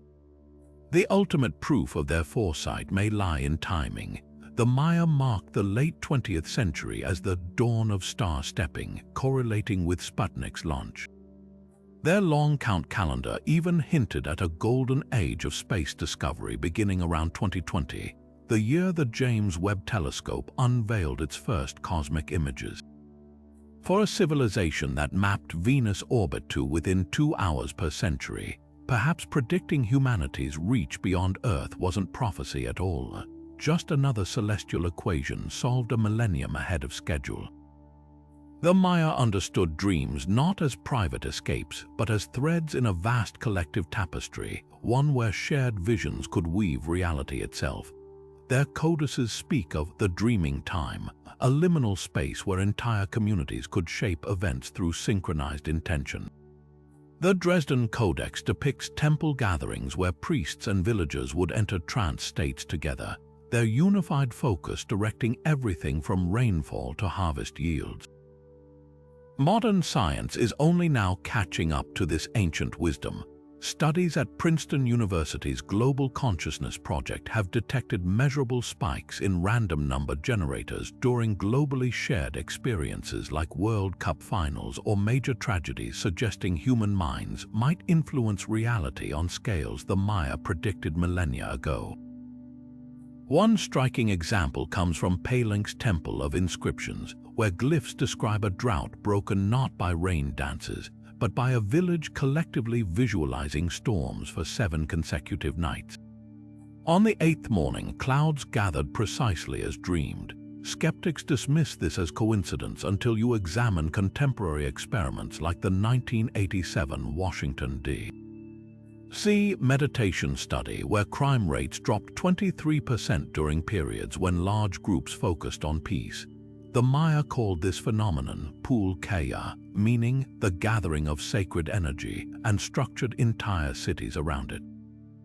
Archaeologists have discovered circular plazas in Capon with acoustics that amplify certain frequencies, sound chambers designed to synchronize brain waves across hundreds of participants, creating what neurologists now identify as gamma wave coherence. The Popol Vuh takes this further, describing civilization itself as a shared dream maintained through ritual. One passage warns that, when the people forget to dream together, the world becomes thin, anticipating modern sociological theories about the collapse of communal narratives. The Maya even predicted our current crisis of disconnection, their texts describing eras where each person builds a dream house no one else can enter, a haunting parallel to today's algorithmically isolated digital existences. Yet their solution wasn't nostalgia, but innovation. Recent excavations at El Mirador uncovered a network of dream stelae, stone monuments where travelers from distant cities would record and merge their visions, creating what anthropologists believe was an early attempt at crowdsourced foresight. Perhaps the most compelling evidence lies in their calendar systems, which modern researchers like Jose Arguelles have linked to biorhythmic patterns. The Tzolk'in's 260-day cycle aligns with human gestation and agricultural cycles, suggesting the Maya viewed time itself as a collective biological rhythm. Contemporary studies on menstrual synchrony in dorms or the worldwide coordination of ovulation during full moons hint that we're more interconnected than Western science has acknowledged. The Maya didn't just understand this, they weaponized it. Glyphs at Yaxchilan describe battlefield strategies where warriors would collectively visualize victory before combat, a technique special forces now call mental rehearsal. When archaeologists uncovered mass graves from the city's conquests, they found enemy remains with minimal defensive wounds, as if battles were won before blades were drawn. Today, as quantum physics explores observer effects and social media algorithms accidentally create mass hallucinations like the 2023 glitch in the matrix phenomenon, the Maya's worldview feels less like mysticism and more like prescient systems theory. Their greatest prophecy may be that reality isn't fixed, but fluid, shaped daily by the sum of our whispered hopes and fears. In an age where viral tweets move markets and TikTok trends birth revolutions, we're all unwittingly proving what they knew all along. The future isn't just predicted. It's dreamed together.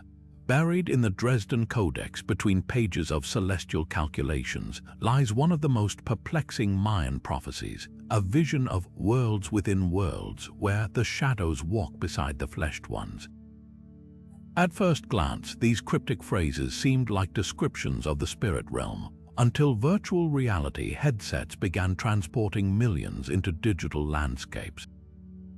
The Maya didn't just imagine alternate realities. They mapped their societal impact with eerie precision, warning of a time when the reflection would become more real than the mirror. Consider their description of the Great Weave, a network connecting all people through invisible threads that carry voices and visions without breath. This mirrors today's internet infrastructure, but the Maya took it further. The Popol Vuh speaks of individuals who would prefer their dream bodies to their born ones, spending more nights in houses that don't cast shadows. Modern VR addiction clinics now treat patients exhibiting exactly this behavior, some spending 18-hour days in metaverse platforms. At Capon, archaeologists uncovered a ritual mask with two layered faces, one solid, one transparent, accompanied by glyphs translating to the double life, foreshadowing our avatar identities. What unsettles researchers most is how the Maya predicted the psychological toll. Their texts describe the hollowing, where prolonged exposure to virtual spaces causes the soul to forget its weight.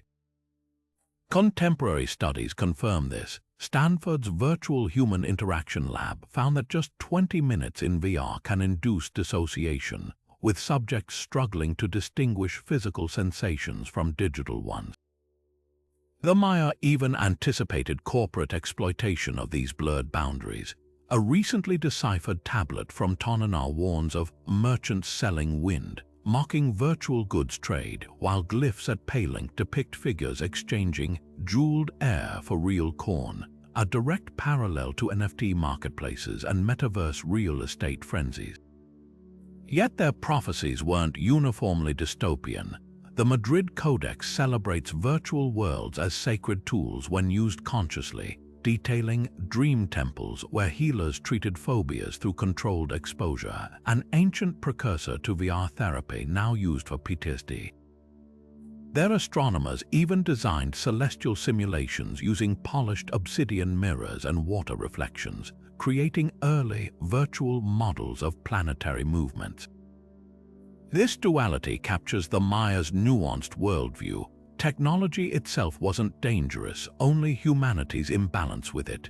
As augmented reality glasses overlaid digital skins onto city streets and AI constructs parallel universes, their warning echoes louder than ever.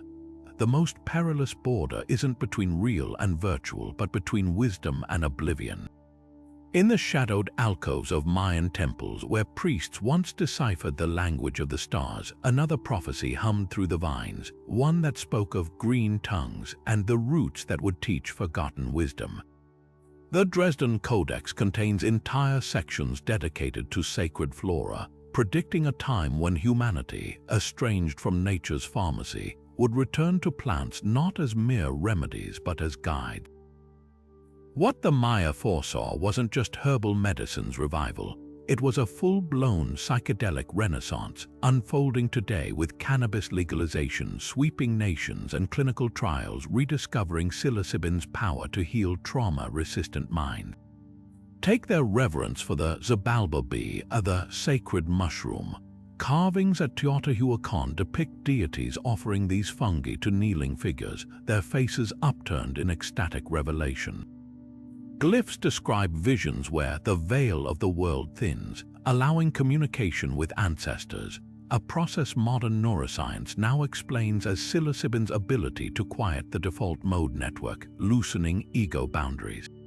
The Popolvuh goes further, calling mushrooms the flesh of the gods, predicting they'd one day mend shattered spirits.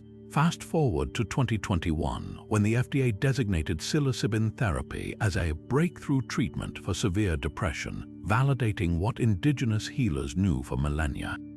Yet the Mayas' botanical foresight extended beyond psychedelics.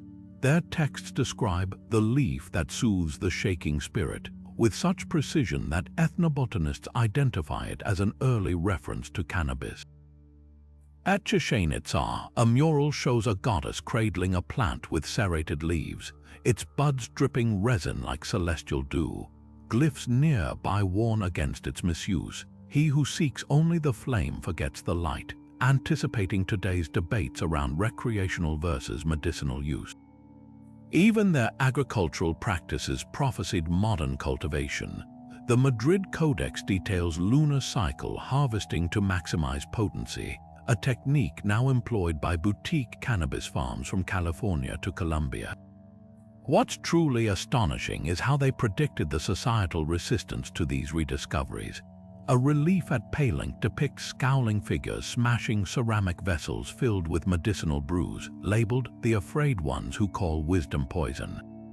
This mirrors the 20th century war on drugs, when sacred plants were criminalized alongside synthetic narcotics. The Maya even foresaw the corporate co-opting of herbal knowledge. One stele warns of gold-eyed merchants who sell the moon's gifts in shackles, a probable allusion to pharmaceutical patents on plant-derived medicines. But their prophecies also held blueprints for integration.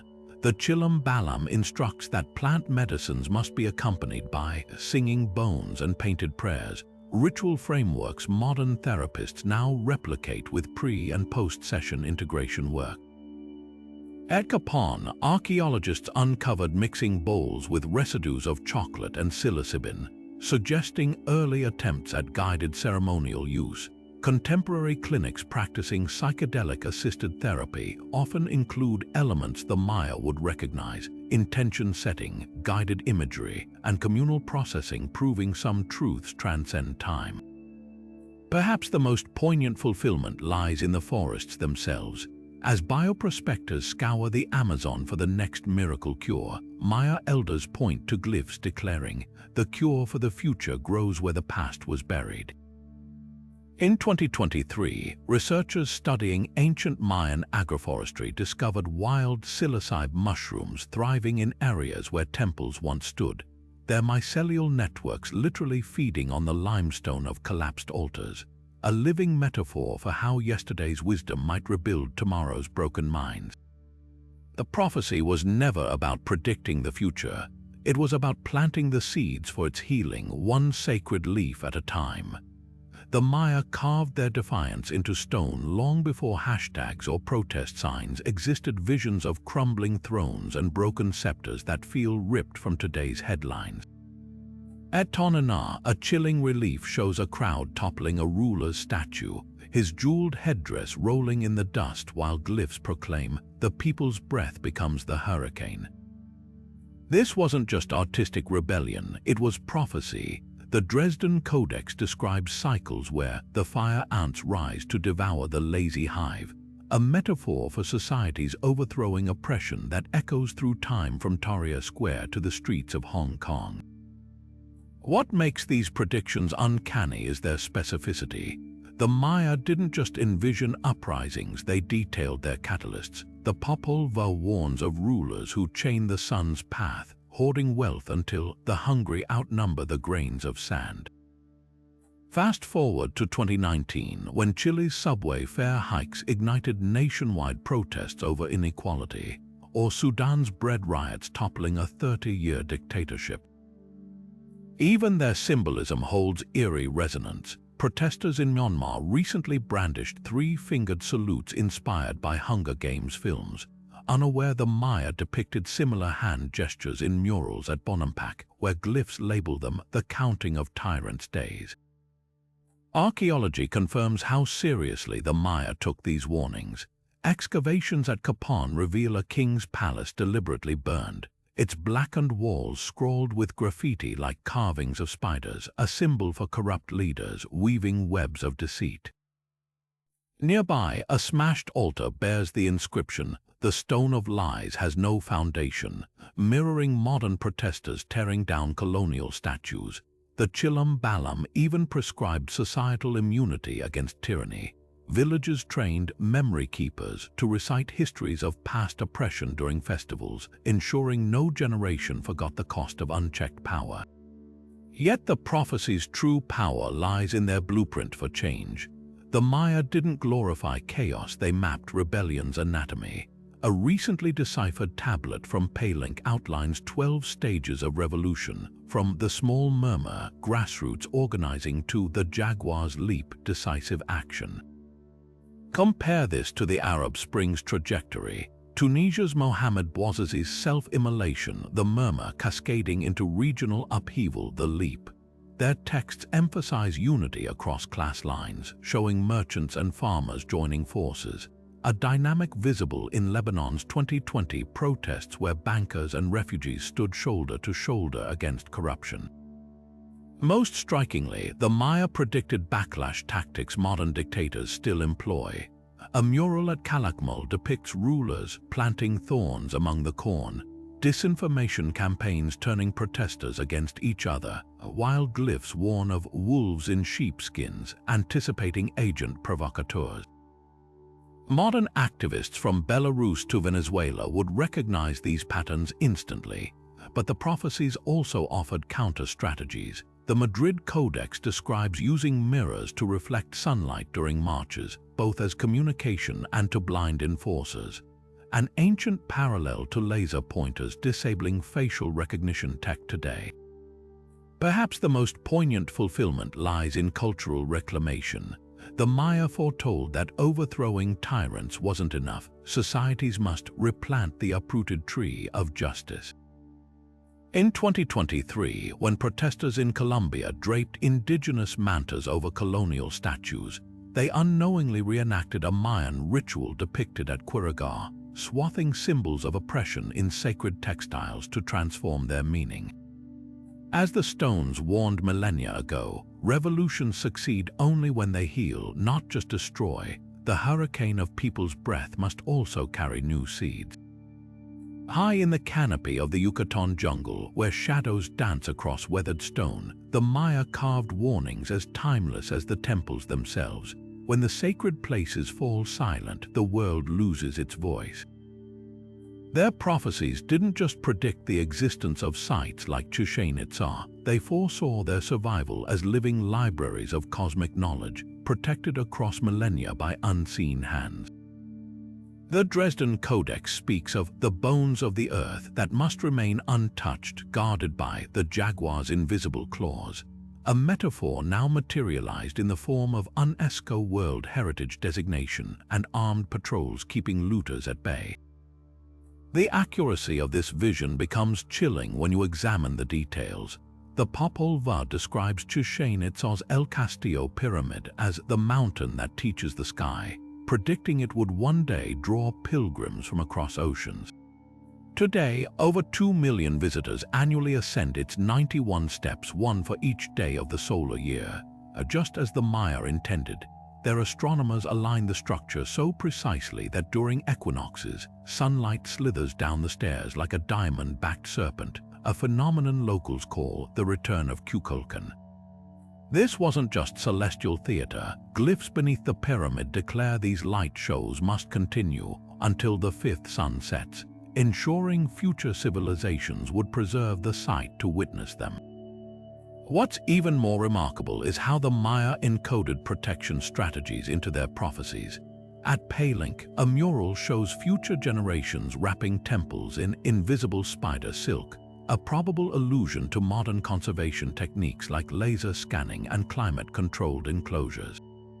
The Madrid Codex instructs that sacred sites must be shielded not by force alone, but by making their value undeniable.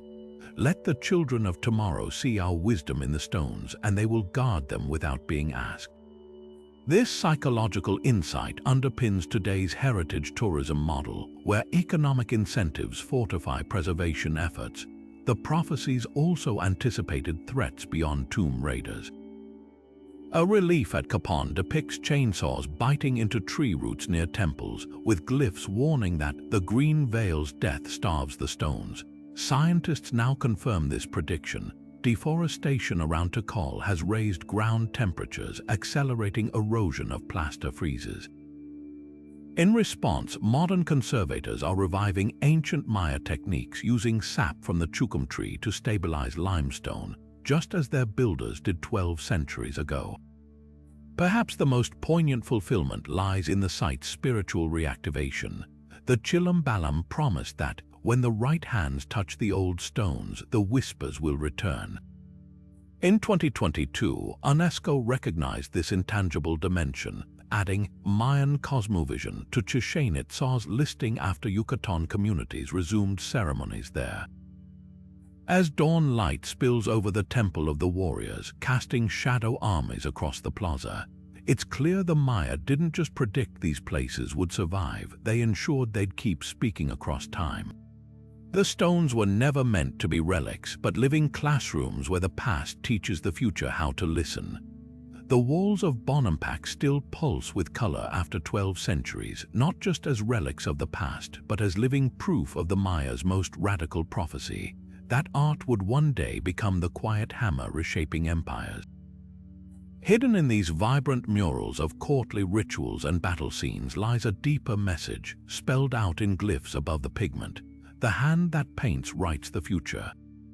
The Maya didn't just document history, they weaponized beauty, embedding subversive symbols where only the initiated would notice.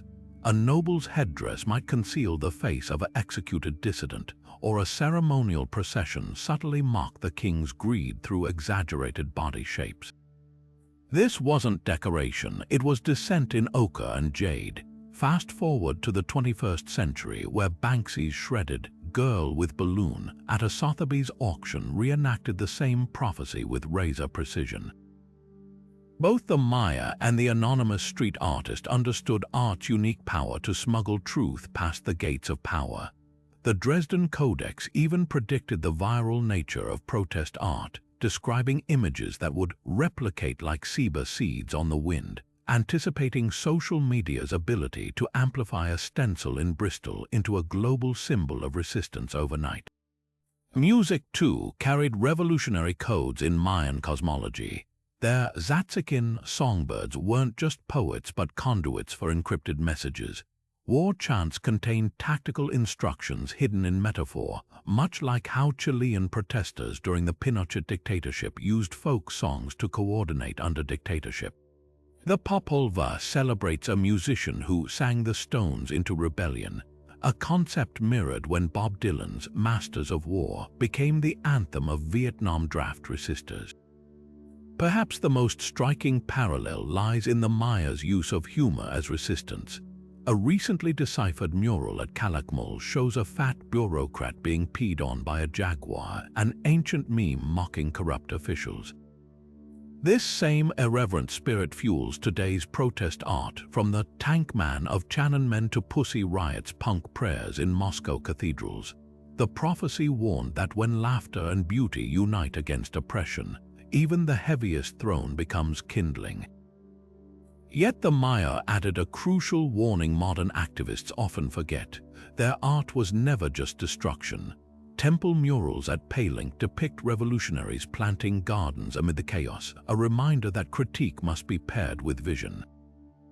As Banksy tags demolition walls with flowers or climate activists project endangered species onto coal plants, they unknowingly fulfill the oldest rule of rebel art, to not just scream at the darkness, but to paint the light waiting on the other side.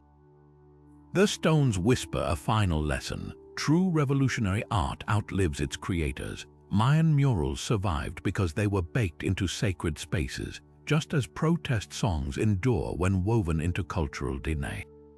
When a Hong Kong protester scaled a lamppost to mask Lenin's statue with a Sailor Moon poster, they proved the prophecy's enduring truth, that a well-aimed image can topple idols faster than any army. The Maya knew something we're still learning. History isn't written by the victors, but by the artists who dare to redraw the lines. Long before physicists pondered the quantum weave of reality, the Maya were etching equations into temple walls that merged cosmic mechanics with divine revelation. The Dresden Codex doesn't just track Venus' orbit, it describes the planet as the breath of Quetzalcoatl, blending mathematical precision with sacred metaphor in a way that modern string theory might recognize. Their astronomers didn't merely observe celestial patterns, they perceived them as the dreams of the gods, a perspective startlingly close to contemporary debates about consciousness shaping quantum states. Take their concept of kayaks, a term simultaneously meaning to orbit and to pray. Glyphs at Capon depict planetary motions as both calculable trajectories and spiritual dialogues, with Mars addressed as the angry brother who needs calming, even as its position was logged to the minute. This duality mirrors today's quantum paradoxes, where particles behave differently when observed, a phenomenon the Maya anticipated in texts describing stars that change their dance when the shaman's eye falls upon them. Modern experiments with double-slit particle behavior echo their ancient insistence that the cosmos responds to perception. Nowhere is this fusion clearer than in their calendar systems. While Western science treats time as linear, the Maya's Tzolk'in cycle interwove 260-day agricultural rhythms with neural biorhythms later validated by chronobiologists. The Temple of the Cross at Palenque encodes these relationships in stone. Its central panel shows the Milky Way as both a celestial road and the world tree of spiritual ascent, while hieroglyphs equate DNA's double helix with the serpent rope to the sky. When Nobel laureates now discuss DNA as a quantum antenna or the universe as a hologram, they're walking paths the Maya charted millennia ago. Their most radical insight emerges in the Popol Vuh's creation narrative, where the gods declare, "Let there be light," only after establishing mathematical ratios between dimensions, a sequence mirroring today's theories about geometric spacetime preceding the Big Bang. At Chichén Itzá, the famous chirping echo of the pyramid staircases demonstrates acoustic resonance principles, yet inscriptions label these sounds the voices of ancestors. Modern researchers replicating the phenomenon found the frequencies align with human brainwave patterns associated with transcendent states, suggesting the Maya engineered architecture as both scientific instrument and spiritual portal. What unsettles contemporary scholars isn't the mysticism, but how often their metaphors prefigured hard science. The Dresden Codex's description of black holes as the mouth of the dark crocodile that swallows time anticipated Einstein's relativity by centuries. Meanwhile, their zero glyph, a shell representing emptiness, contains nested spirals resembling vortex models in fluid dynamics.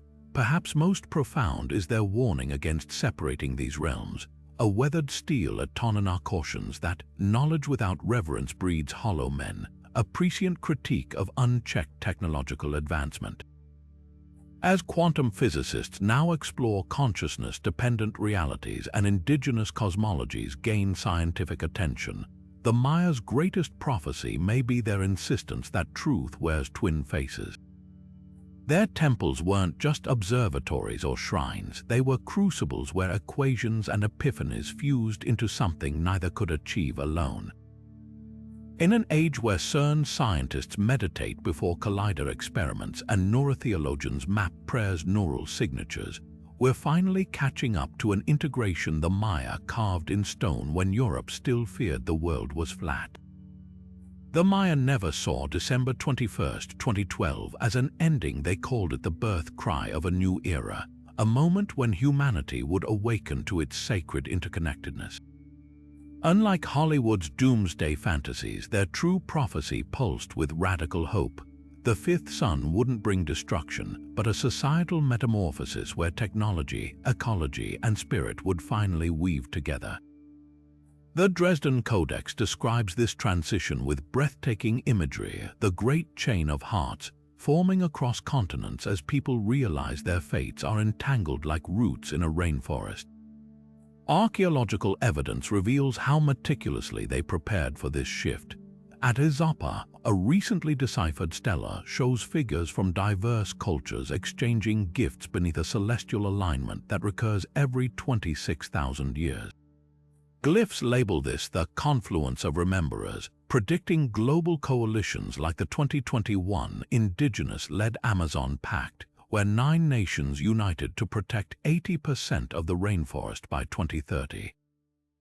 The Maya didn't just foresee international cooperation, they embedded its blueprint in their governance. Their multiple system required consensus among city-states on issues like deforestation, with royal marriages symbolically sealing ecological treaties.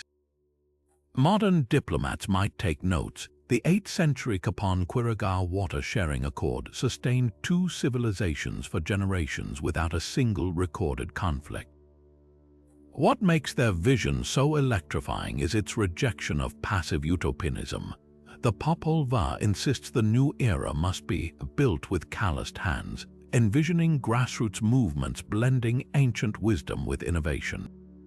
Today's climate youth strikes embody this exactly. Swedish activists using viral hashtags to organize, while Maya teens in Guatemala revive milpa farming to sequester carbon. The prophecies even anticipated our greatest hurdle, overcoming the illusion of separation. A mural at Koba depicts people tearing down a symbolic wall labeled "The Great Forgetting," its rubble fertilizing communal gardens, a scene mirrored when Berlin's wall fell and its fragments were repurposed as global peace monuments. The most stunning validation comes from astronomy. The Maya marked this epoch by the sun's alignment with the Milky Way's dark rift, an astrophysical phenomenon NASA confirms will next occur in 2040. Their calculations suggested this corridor would trigger collective consciousness shifts, an idea modern neuroscientists explore through studies on synchronized brainwaves during global events. When millions simultaneously watched the 2023 One More Light memorial concert for pandemic victims, EEG experiments recorded unprecedented coherence patterns across continents. Yet the prophecies carried warnings too. The Chilam Balam cautions that the new dawn would first reveal the wounds needing light, a prediction fulfilled in our era of climate grief and social reckoning. But the texts insist this discomfort is catalytic. Stelae to call show caterpillars dissolving in their chrysalides beside glyphs reading necessary chaos. Modern parallels abound, the pain of COVID-19 birthing universal healthcare debates, or fossil fuel crashes accelerating renewable investments. Ultimately, the Maya measured progress not in inventions or empires, but in what they called Inel Nahul, the soul's maturation. Their calendar didn't count down to catastrophe, but forward to a threshold where humanity might finally balance wisdom and power. As indigenous water protectors stand shoulder to shoulder with quantum physicists, as permaculture revives dead soils, and as millions vow to live the prophecy through daily acts of repair, their ancient star charts whisper the same urgent invitation. the new era isn't coming, it's being chosen, one healed relationship at a time. From the arrival of Spanish conquistadors predicted centuries in advance, to the collapse of their own civilization through droughts they meticulously warned about, the Mayas' 30 prophecies stand as a testament to a vision of time that still leaves scholars speechless. These weren't vague fortunes scratched onto bone, they were blueprints of the future, mapping everything from pandemics and climate collapse to space exploration and virtual realities with unsettling precision. Think about it, a civilization without telescopes foresaw solar eclipses down to the hour, described airplanes as metal birds, and warned of misinformation epidemics where twisted words multiply like locusts. Their predictions about water scarcity read like today's headlines, while their vision of collective consciousness shifts mirrors modern neuroscience. Every prophecy we've explored, whether it's the resurgence of indigenous land rights, the ethical dilemmas of genetic engineering, or the rebel art toppling empires, carries a common thread. The Maya didn't just see events coming, they understood the deeper currents shaping human destiny. What's truly humbling is how these prophecies refuse to be confined to history. When modern scientists confirm that Maya agricultural techniques can restore degraded soils, or when their astronomical calculations help calibrate space probes, it's clear their knowledge wasn't just advanced, it was anticipatory. They left warnings about inequalities, corrosive effects that economists now validate, and ecological prophecies that climate activists quote verbatim. Even their misunderstood end-of-the-world prediction turned out to be a call for spiritual renewal, not catastrophe, a reminder that the most powerful visions are often the ones we misinterpret until life deciphers them for us. So where do these 30 prophecies leave us? Not in fear, but in curiosity. The Maya didn't carve their warnings to paralyze future generations, they inscribed them as invitations to pay attention.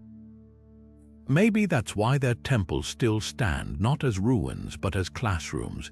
Each alignment of stone, each glyph humming with celestial math, whispers the same question: how will you use the knowledge that time has circled back to you? If these glimpses into the Maya's foresight have gripped you as deeply as they've gripped historians, don't let the mystery end here. Scroll down, tell us which prophecy shook you the most. Was it the eerie accuracy of their pandemic predictions, or the way they foresaw today's battles over water and land? Hit like if you're as stunned as we are, and subscribe to keep unraveling history's greatest enigmas. Because the Maya's greatest lesson wasn't about predicting the future, it was about realizing the future has always been listening to the past, and somewhere in the jungle, a scribe's ink-stained fingers might have just etched another date we're meant to remember.